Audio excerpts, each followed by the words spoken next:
Pushpa, why are you so late, my friend? Sir आवाज नहीं आ रही सर आपकी। अभी आ रही है मेरी आवाज? आ रही है सर, अब आ रही है sir. So why are you so late, my friend? Sir क्या कह रहे हैं सर? इतने लेट क्यों आए हो तुम क्लास में? सर अभी अभी सर लाइट आई है। And where are rest of the guys of your class? हमारी क्लास के बाकी बच्चे कहाँ हैं? Sir I don't know. Do you have number of those? Yes sir. Do you have their numbers? No sir I don't have their numbers. Okay. Okay. So we have completed 1B in the last class as we have done about the quadratic formula. So do you know how to use quadratic formula? Yes sir I know the quadratic formula. So is there any problem? Should we move on? Yes sir you can move ahead. I have done it. Okay, we should wait for 1 to 2 minutes क्योंकि अभी हम दोनों ही class में अकेले हैं, तो we should. Yes sir we बोला। अस्सलाम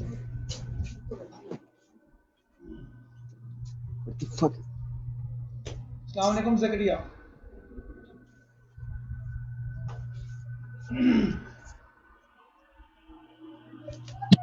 वालेकुम सर। वालेकुम अस्सलाम। Zakaria, where were you in the last class? Last class में कहाँ थे तुम? एब्सेंट थे। और आज जलाल भी क्लास में नहीं था। सर जलाल गया हुआ है। कहाँ? उर्दू बाजार। किधर? सर 5 पेपर लेने गया हुआ है उर्दू बाजार। चलो ठीक है, उसको बोलना जब वो आए कि बेटा कुछ वीडियोस अपलोड किए हैं उनको ज़रा देख लो, ठीक है? क्योंकि लेक्चर Okay, तो उसका मिस हो गया, लेकिन एटलीस्ट वीडियोस वो देख ले, ठीक है बेटा? Okay sir. बाकी बच्चे कहाँ हैं तुम्हारी क्लास के? सर अभी तो इस्लामाबाद की क्लास खत्म हुई है, अभी आएंगे। अभी खत्म हुई है? अच्छा चलो ठीक है, फिर 1 मिनट और वेट करें। 11:55 पर हम क्लास स्टार्ट करेंगे।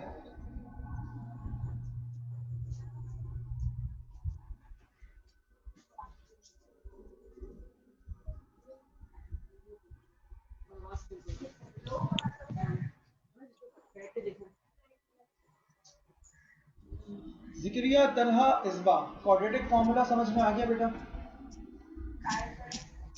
यस सर आ गया। ठीक है, आज हम लोग ग्राफिकल रिप्रेजेंटेशन स्टार्ट करेंगे और इसके लिए मैंने नहीं आया था। क्या चीज? पिछली क्लास में नहीं आया था।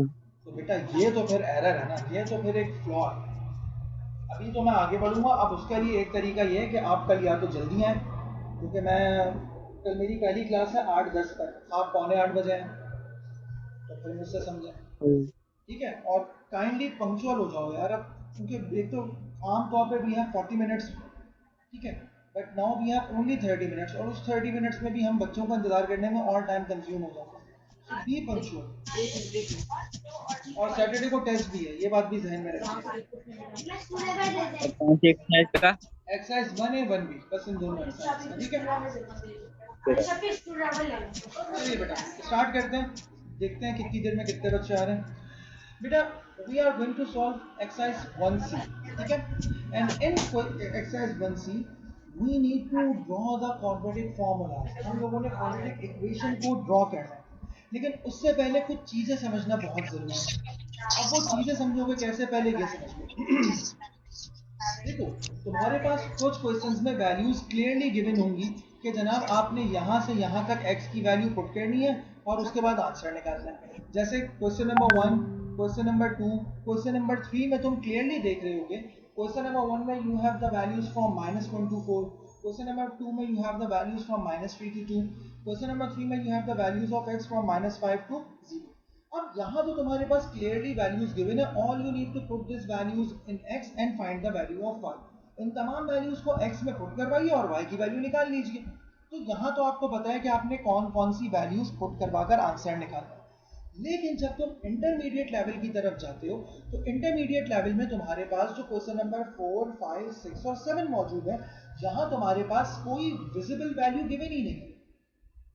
लेकिन यहाँ एक चीज गिवन है, और वो चीज क्या गिवन है जरा देखो। Draw the graph of y equals to 3x square plus 4x minus 5 for -3 less than equal to x greater than equal to 2। इसका मतलब अब आपने x की कौन सी वैल्यूज पुट करवानी है?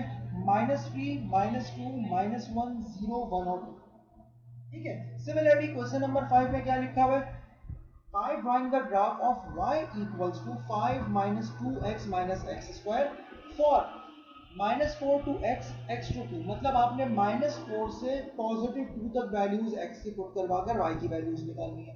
क्वेश्चन नंबर 6 में भी -4 से +2 तक पुट करवानी है और क्वेश्चन नंबर 7 में 0 से लेकर +10 तक वैल्यूज आपने x की पुट करवानी है और आंसर निकालना है। इसी तरीके से अगर मैं क्वेश्चन नंबर 8 देखूं तो क्वेश्चन नंबर 8 में भी मुझे क्लियरली नजर आ रहा है कि जनाब we need to put the values for x that is equal to 0 to 10। तो कुछ सवालों में ये वैल्यूज क्लियरली गिवन होती है, कुछ सवालों में ये वैल्यूज क्लियरली गिवन नहीं होती बल्कि आपने फाइंड आउट करनी होती है। जैसे क्वेश्चन नंबर 9 में भी ये क्लियरली गिवन है, x एक्सिस में आपने वैल्यूज लेनी है 0 से 6 तक। ग्राफ आपके सामने, टेबल आपके सामने मौजूद है, टेबल में x की वैल्यूज मौजूद है, all you need to put the value of x, बल्कि इसमें तो y की वैल्यू भी गिवन है। तो आपने अब वैल्यू मालूम नहीं करनी, आपने डायरेक्टली ग्राफ प्लॉट करना। तो पहली चीज जो तुम लोग अभी सीख रहे हो वो ये सीख रहे हो कि तुमने कौन सी वैल्यूज पुट करवानी है और कितनी वैल्यूज पुट करवानी है। उसके लिए कुछ और चीजें भी जहन में रखना बहुत जरूरी है। पहले मैं वो समझा दूं, फिर मैं क्वेश्चंस की तरफ आना शुरू करूं। बेटा अगर तुम्हारे पास इस तरह की सिचुएशन लिखी हुई हो, -3 x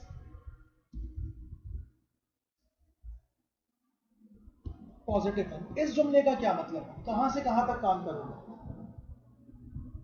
अनम्यूट करो और बताओ।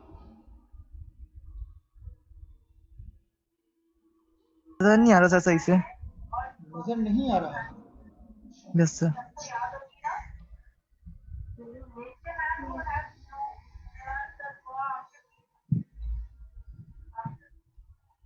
अब नजर आ रहा है? यस सर आ रहा है।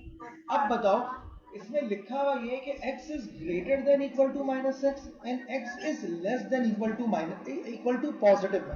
तो अब अगर मैं तुमसे बोलूं कि by drawing a graph, तो तुम x की कौन कौन सी वैल्यूज पुट करवाओगे? सर 1 से लेकर 5 तक। गलत जवाब। ब- बेटा 1 से लेकर 6 तक। गलत जवाब। तुम देखो क्या लिखा हुआ है, -6 is less than equal to x and x is -6 is less than equal to x and x is less than equal to +1। तो कहां से कहां तक वैल्यूज पुट करवाओगे? इसका मतलब है x की वैल्यू -6 के बराबर है या -6 से बड़ी है और x की वैल्यू 1 के बराबर है या 1 से छोटी है। तो -6 और 1 के बीच में कौन कौन सी वैल्यूज आती है? -6, -5, -4, -3, -2, -1, 0 और 1। तो आपने टोटल 8 वैल्यूज पुट करवानी है। ये चीज समझ में आई? ये चीज जिसकी समझ में नहीं आई वो अनम्यूट करके पूछे। सर मेरे को नहीं आई। देखो समझ में नहीं आया। लिखा हुआ क्या है पहले तो ये बताओ, ये पढ़ के बताओ मुझे लिखा हुआ क्या है।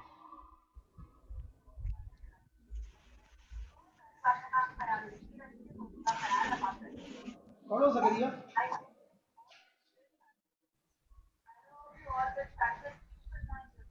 क्या ज़करिया पढ़ो तो सही, ये लिखा हुआ क्या है?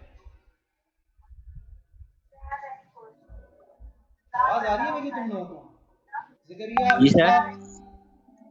मैं बोल रहा हूँ पढ़ो इसको। Sir x is greater than और इक्वल टू 1। Equal to 1। बेटा जिसकी तरफ मुंह खुला Equal to- होगा ना वो वैल्यू बड़ी होती है। पहली बात तो तुम ये समझ लो कि जिसकी तरफ मुंह खुला हुआ होगा ना लॉजिकल ऑपरेटर का, वो वैल्यू हमेशा बड़ी होगी। तो मुंह किसकी तरफ खुला हुआ है, x की तरफ या -6 की तरफ?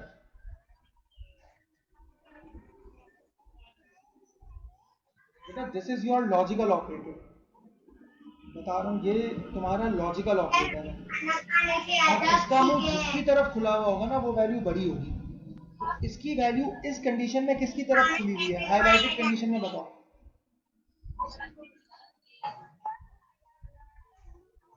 एक्स की x की तरफ। इसका मतलब x is greater than equal to -6।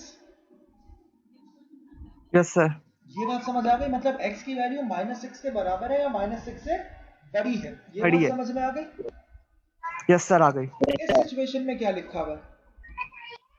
1 is greater than equal to x या x is less than equal to 1। बात तो बराबर है। x is less than 1। जिसकी तरफ मुंह खुला होगा वो वैल्यू बड़ी होगी। सो यहाँ x की तरफ मुंह नहीं खुला हुआ, तो इसका मतलब बेटा ये अपने पीछे से साउंड बंद करें या अपने आप को म्यूट कर लें।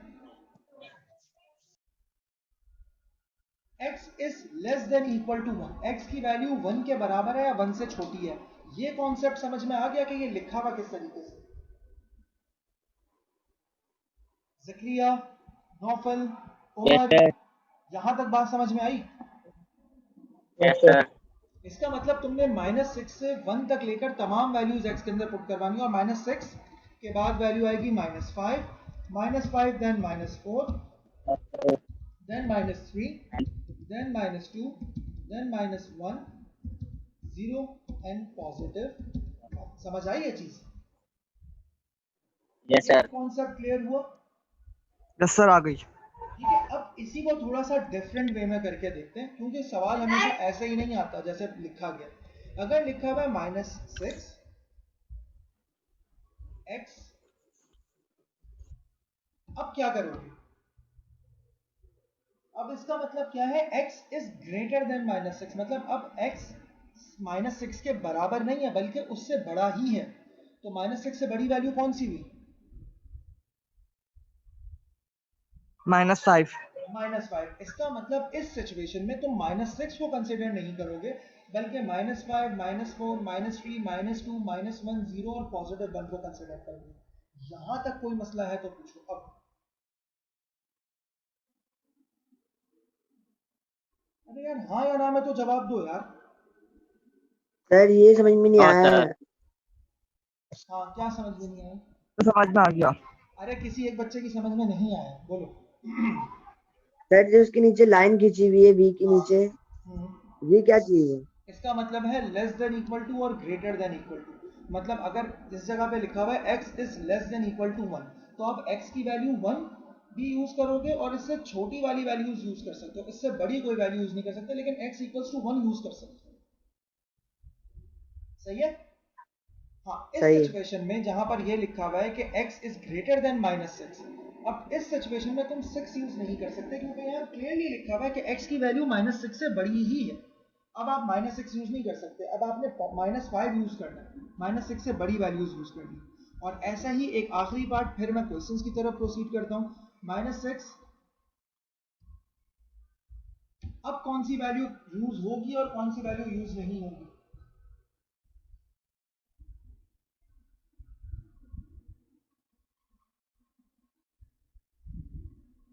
बताइए यार। तुम लोग, मुझे तो हमेशा क्लास में तफरीह करते हुए नजर आए, अभी जब मैं तुमसे सवाल कर रहा हूं तो तुम्हारे मुंह में बिल्कुल चुप्पी लगी हुई है। अरे जवाब तो दो भाई।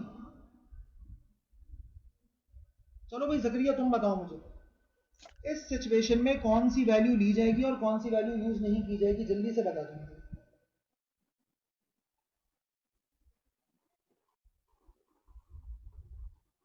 बेटा अगर आप लोगों ने जवाब नहीं देना तो मेरे लिए कोई प्रॉब्लम नहीं है, अलबत्ता कल आपके साथ आपके पेरेंट्स भी क्लास में बैठे होंगे, वरना आप कल से मेरी क्लास नहीं देंगे। ठीक है, decision is yours now. Mic unmute करना है, कैमरा बंद करना है, कर दो। आखिरी दिन है जब बंद करोगे, कल पेरेंट्स के साथ बैठोगे, वरना मैं क्लास में एंटर नहीं होने दूंगा। -1 से ज्यादा की वैल्यू होगी। -1 से ज्यादा की वैल्यू होगी। -1 से ज्यादा की वैल्यू होगी। -1 तो यहाँ कहीं लिखा हुआ ही नहीं है भाई। ओ 1 से सर, 1 1 1 1 से ज्यादा तो 2 होगा, 2 तो हो ही नहीं सकता। 1 से ज्यादा का मतलब है 2, 2 तो यहाँ हो ही नहीं सकता, क्योंकि x इज लेस देन 1 लिखा हुआ है। ये तो तुम लोगों का हाल है कि तुम लोग सवाल भी नहीं पूछते, मुंह में दही जमा कर बैठ जाते हो। टीचर परेशान होता रहे, तुम्हारे पीछे भागता रहे कि भाई समझ में आया या नहीं आया। जब नहीं आया समझ में तो पूछो सवाल। हम ही पूछें इंडिविजुअली, वो भी।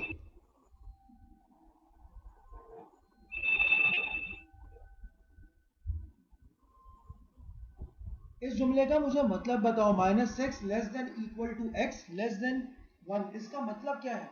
कहां से कहां तक वैल्यूज उठानी है? तब 1 से नीचे वाली वैल्यू लिखी जाएंगी। और कहां तक लिखी जाएंगी? -6 इंक्लूडेड होगा या नहीं होगा? -6 तक होगा। तक नहीं, -6 इंक्लूडेड होगा या नहीं होगा? इस बात का जवाब दो, तक नहीं बोलो। जो मैं पूछ रहा हूँ उसका जवाब दो। होगा। -6 इंक्लूडेड होगा, क्योंकि यहाँ x is greater than equal to का साइन लगा हुआ है। अगर ग्रेटर देन इक्वल टू का साइन लगा हुआ होगा तो वो वैल्यू आप इंक्लूड करोगे। अगर ग्रेटर देन या लेस देन का साइन है तो फिर वो वाली वैल्यू इंक्लूडेड नहीं होगी। ये चीज समझ आ गई? Okay sir. कॉन्सेप्ट क्लियर हो गया कि Yes, sir. Logical operator will decide which value should be used and which value should not be used. Got it? Okay. आगे बढ़ते हैं। ये चीज बेटा तुम अपना माइक म्यूट कर लो प्लीज, क्लास डिस्टरबेंस बहुत ज्यादा हो रही है, प्लीज माइक म्यूट कर लो, ठीक है? अब क्वेश्चन, अब बेसिक्स लेवल में भी हमारे पास 3 सवाल है, इंटरमीडिएट में हमारे पास 4 सवाल है और एडवांस में हमारे पास 2 सवाल है। तो हम एक एक सवाल उठाएंगे, बेसिक से एक उठाएंगे, इंटरमीडिएट से एक उठाएंगे और एडवांस से एक उठाएंगे। तुम अपनी मर्जी का कोई सा भी एक क्वेश्चन उठाओ, क्वेश्चन नंबर 1, 2 एंड 3 में।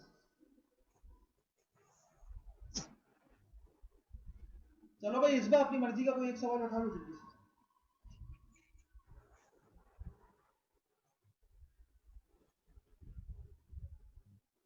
इस बार तुम्हें मेरी आवाज आ रही है? यस सर, आज सर बुक लेकर आनी तो यार पड़ेगी तुम सर। रिस्पॉन्ड क्यों नहीं करते हो? बुक क्यों, तुम्हारे सामने क्वेश्चन खुला हुआ है, बुक की जरूरत ही नहीं है यार। जब sir class question number question 3 कर दें। देखो, जब क्लास चल रही हो तो सीट क्लास के सामने से छोड़कर मत जाया करो।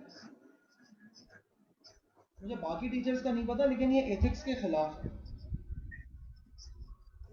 यस ठीक है? तो नेक्स्ट टाइम चीजें लेकर बैठा सर, क्वेश्चन करो। नंबर 3 कर। मुझे कभी देखा है मैं बोलता हूँ कि मैं उठ के बुक लेने जा रहा हूँ या ये करने जा रहा हूँ?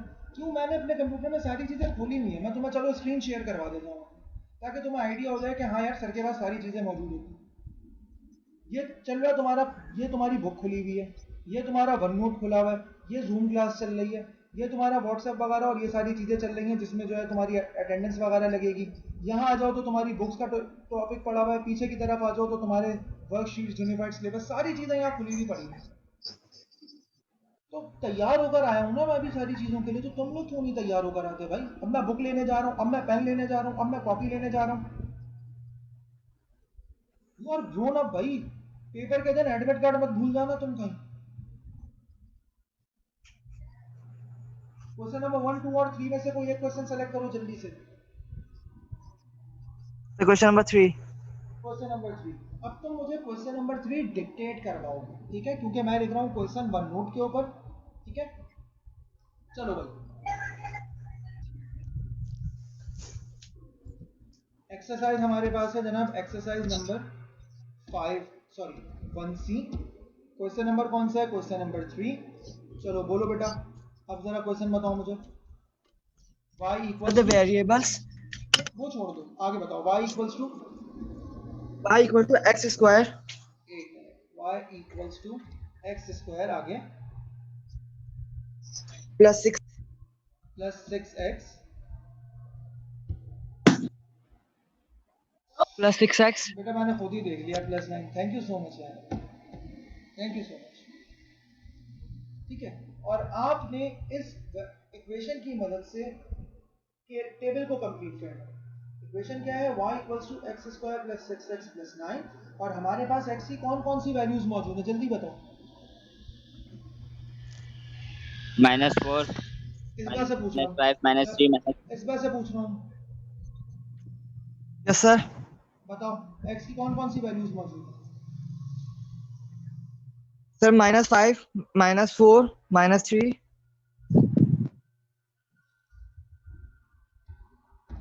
मतलब हमें, -2 अब इधर आओ ना, -1। छोड़ दो, -5 -4 -3 -2 -1 और 0, हमने ये माइनस वैल्यूज प्लॉट करनी है, ठीक है? और इन 0। वैल्यूज को यस सर। प्लॉट कर कर हमने x की वैल्यू बतानी है, ठीक है बेटा? यहाँ तक तो बात समझ में आ गई। अब एक एक वैल्यू प्लॉट कर कर देखते हैं कि हमारे पास क्या आंसर है, यस ठीक है? सर। तो सबसे पहले स्टार्ट करते हैं। इक्वेशन हमारे पास मौजूद है, इक्वेशन क्या है मेरे पास? y equals to x square plus 6x plus 9, and all you need to put x equals to -5 in this equation. सबसे पहले आपने क्या करना है, इस इक्वेशन के अंदर x की जगह -5 पुट कर देना है। तो स्टार्ट करते हैं, -5 का स्क्वायर, ठीक है, प्लस 6 फिर इंटू -5 आ जाएगा मेरे पास,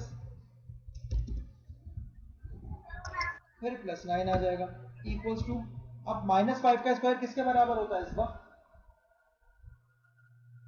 25 के सर। Very good. 25 6 इंटू -5 -30 के बराबर और +9 एज इट इज आ जाएगा। इक्वल्स टू का साइन लगाओगे तुम्हारे पास आंसर आ जाएगा 25 -30 -5 -5 +9 +4 के बराबर। इसका मतलब व्हेन x इक्वल्स टू -5 -4 क्यों आएगा?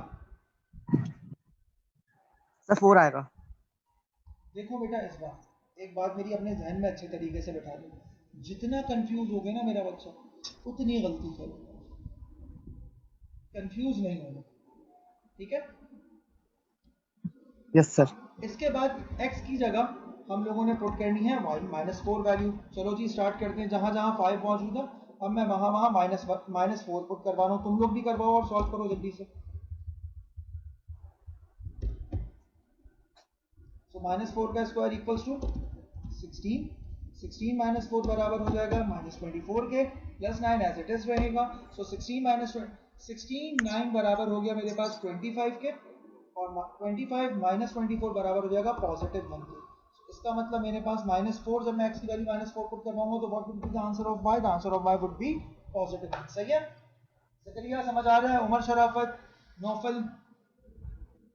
यस सर आ रहा है। मुझे समझ में नहीं आया। किसकी समझ में नहीं आया? तलहा। तो बेटा सवाल कौन पूछेगा? जब मैं पूछूंगा तभी बोलोगे कि सर अब समझ में नहीं आया। मतलब मैं सवाल पूछूंगा तो तुम बोलोगे सर मेरी तो समझ में ही नहीं आया। खुद क्यों नहीं बोलोगे?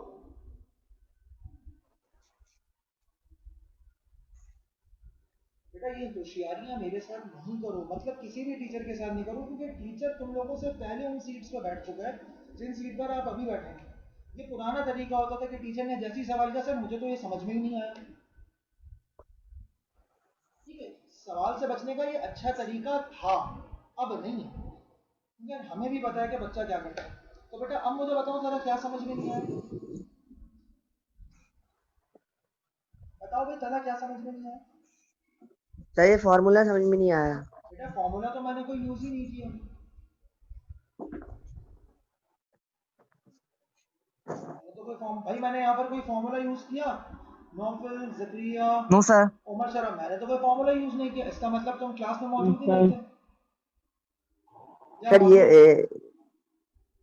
मैंने तो कोई फॉर्मूला यूज नहीं किया। बेटा इसका मतलब तुम्हारी अटेंशन भी नहीं थी, तुम इवन देख भी नहीं रहे थे, क्योंकि तुम्हें पता ही नहीं है चल गया है। अगर समझ में नहीं आया था ना तो कोई एक स्टेप समझ में नहीं आया। प्रॉब्लम ये तुम्हें पता ही नहीं चल रहा कि हुआ क्या है क्लास में। तो बेटा कल के दिन जब आपकी क्लास होगी, अब तुम कल छुट्टी करो या जब वापस तो आओगे ना एक दिन, और वैसे भी वीडियो रिकॉर्ड तो हो ही रही है तो मेरे पास एविडेंस भी है। तो अब आप जब भी क्लास में वापस आओगे, अब अगली दफ़ा मेरी क्लास में सिर्फ आप ही जवाब दोगे, आपका ही माइक अनम्यूट होगा, किसी और का माइक अनम्यूट नहीं होगा, ताकि तुम्हें पता चले कि अटेंशन कैसे पैदा करनी होती है क्लास के अंदर। ठीक है, ये हरकतें अब छोड़ दो, you are a grown up kid now. चलिए बेटा ज़करिया x की जगह -3 पुट करवाइए। हम लोगों ने सिर्फ और सिर्फ इस इक्वेशन के अंदर वैल्यूज पुट करवाई। इक्वेशन है हमारे पास y equals to x square plus 6x plus 9 and we are just putting the values of x। पहले हमने x की वैल्यू -5 पुट करवाई, हमारे पास आंसर आया +4। फिर हमने x की वैल्यू -4 पुट करवाई, हमारे पास आंसर आया +1। अब हम x की वैल्यू 3 पुट करवा रहे हैं और चेक कर रहे हैं हमारा क्या आंसर आएगा। हाँ जी क्या आंसर आ रहा है जल्दी बताइए। सर 18 आ रहा है।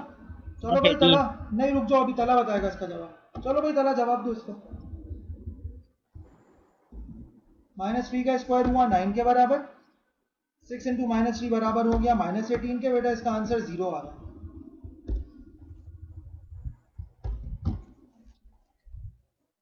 इसका आंसर 0 आ रहा है। तला आवाज आ रही है तुम्हें मेरी? चला गया, ठीक है। हाँ जी इस बार नौफल सर ज़करिया ये -9 नहीं होगा? कौन सा -9? ये 3 का स्क्वायर, -3 का स्क्वायर। ओके सर समझ गया मैं। समझ आई? ये अब ये गलतियां नहीं होनी चाहिए, ये चीज मैं समझा चुका हूँ, अब ये गलतियां नहीं होनी चाहिए। आगे बढ़ते हैं। अब हम -2 की वैल्यू पुट करें। तला कहाँ चले गए थे तुम? तला तो तला गया। तला वापस भी आ गया। तलहा सर कहाँ चले गए थे? सर वो बैटरी खत्म हो गई थी फोन की, दूसरे फोन से कनेक्ट करा है। क्या बात है, सर्विस तुम्हारी क्विक है। चलिए जी, जी सर। x की वैल्यू, मैंने x की वैल्यू -2 पुट करवाई तो 1 आंसर आ गया। कला अब x की वैल्यू -1 पुट करवाकर तुम मुझे आंसर बताओगे जल्दी से बेटा। क्लास खत्म होने में टाइम बहुत कम रह गया और बहुत स्पीड में चलना है हम लोगों ने।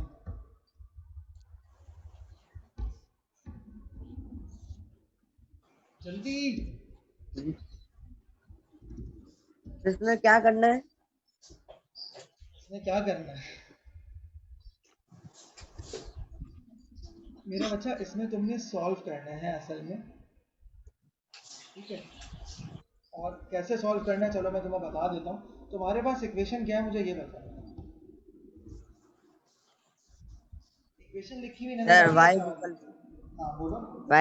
x square plus 6x plus 9। अब तुमने इसमें x की वैल्यूज पुट करवानी है। x की तुम्हारे पास टोटल 6 वैल्यूज है, -5, -4, -3, -2, -1 और 0। All you need to put these values in this equation. मतलब x की जगह -5 पुट करवाना है, फिर -4 पुट करवाना है, फिर -3, फिर -2, फिर -1 और 0। और जब तुम ये वैल्यूज पुट करवाओगे तो तुम्हारे पास y की वैल्यू आएगी, जैसे मैंने यहाँ सोल्यूशन में किया हुआ है। नजर आ रहा है सोल्यूशन? यस सर सही। इसको मैं थोड़ा सा और बड़ा कर देता हूँ। अब समझ आई ये चीज? जी सर। तो अब इसको इस तरीके से सॉल्व करना है बस। जब तुम x की वैल्यू 0 पुट कराओगे तो x स्क्वायर भी 0 हो जाएगा, 6x की वजह से 6 इंटू 0 वो भी 0 हो जाएगा और सिर्फ 9 बचेगा। सिंपल। ओके। बेटा यहाँ तक किन किन बच्चों ने कर लिया सॉल्व? तो मैंने कर लिया। ठीक है बेटा, अब आगे बढ़ते हैं। ये बताओ ग्राफ में क्वाड्रेंट्स कितने होते हैं? ग्राफ में क्वाड्रेंट्स कितने होते हैं?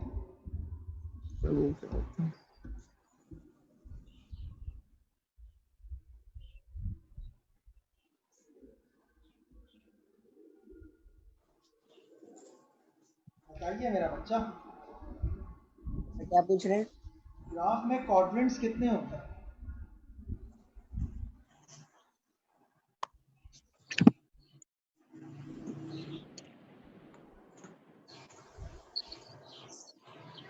Yes sir. ग्राफ में कितने क्वाड्रेंट्स होते हैं? सर 5 होते हैं शायद। 5 होते हैं।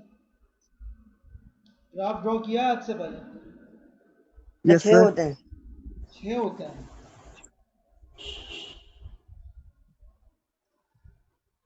चलो स्टार्ट करते हैं।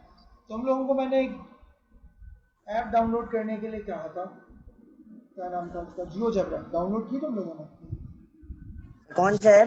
GeoGebra, GeoGebra. हो जाएगा।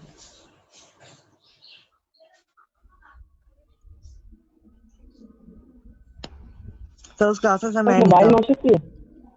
नहीं बेटा, मोबाइल में उतना परफेक्टली काम नहीं करेगी, इसलिए उसको कंप्यूटर में ही करो। बेटा देखो ये जियोजेब्रा मैंने खोल दिया, स्क्रीन पर नजर आ रहा है तुम लोगों को? स्क्रीन पर एक ग्राफिंग कैलकुलेटर लिखा हुआ नजर आ रहा है, उसके आगे जियोजेब्रा लिखा हुआ है। नहीं। नजर आ रहा है? No sir. यस सर आ गया सर। अरे यार नो तो नहीं बोलो कम से कम। अच्छा बेटा, जब आप दो वैल्यूज को ग्राफ पर ड्रॉ कर रहे हो ना, दो वैल्यूज को, जैसे हम अभी x और y को ग्राफ पर ड्रॉ कर रहे हैं, तो हमारे पास ऐसी वैल्यूज में हमेशा 4 क्वाड्रेंट हैं। अच्छा सर सही। ठीक है, इसमें जो पहला क्वाड्रेंट होता है, this is our first quadrant, this is our second quadrant, this is our third quadrant and this is our fourth quadrant. First quadrant में हमारे पास x और y दोनों पॉजिटिव होते हैं, सेकंड क्वाड्रेंट में x नेगेटिव होता है, y पॉजिटिव होता है, थर्ड क्वाड्रेंट में x और y दोनों नेगेटिव होते हैं, फोर्थ क्वाड्रेंट में x पॉजिटिव होता है और y नेगेटिव होता है। ये बात पता है? Yes sir. Yes sir. यहां तक कोई मसला? No sir. No sir. अब सबसे पहले इसका मतलब जब आपको एक ग्राफ मिलेगा, अच्छा सीआई के पेपर में जो ग्राफ यूज होता है वो बेसिकली यूज होता है सेंटीमीटर ग्राफ। ठीक है, सेंटीमीटर ग्राफ। आप लोग आमतौर पर लेकर आ जाते हैं इंचेस का ग्राफ, तो इंचेस का ग्राफ एक्सेप्टेबल नहीं है। आप लोगों ने यूज करना है कौन सा ग्राफ? Centimetre graph. ठीक है, और ये भी अब तुम्हारी समझ में आ गया कि हमारे पास 4 क्वाड्रेंट होंगे। फिर ये भी समझ में आ गया कि पहले क्वाड्रेंट में तुम्हारे पास x और y दोनों पॉजिटिव होते हैं, दूसरे क्वाड्रेंट में x नेगेटिव होता है, y पॉजिटिव होता है, तीसरे क्वाड्रेंट में x और y दोनों नेगेटिव होते हैं, जबकि चौथे क्वाड्रेंट में x पॉजिटिव होता है, y नेगेटिव होता है। ये चीजें समझ में आ गई? Yes sir. क्लास खत्म कर रहा हूं मैं, क्योंकि क्लास खत्म हो चुकी है, 2 मिनट ऊपर ही हो गए। पूछने का मेरा मकसद ये मेरा बच्चा, देखो जब भी तुम जब जाओगे क्लास खत्म करने के बाद, तो गूगल क्लासरूम पे मैंने 2 वीडियोस अपलोड की हैं आज सुबह। एक है स्केलिंग एंड ग्राफिंग, उसमें सबसे पहले ग्राफ्स की बेसिक टेक्निक तुम्हें बताई गई है। उस वीडियो को जाकर लाजमी देख लेना, क्योंकि कल हम फिर वहीं से काम शुरू करेंगे। जब हमें स्केलिंग समझ में आएगी तो ही हम ग्राफिंग समझ सकते हैं, वरना हम ग्राफिंग नहीं समझ सकते। ठीक है, तो वीडियो अपलोड हो गई है, वीडियो लाजमी तौर पर देख लीजिएगा। ठीक है, ओके।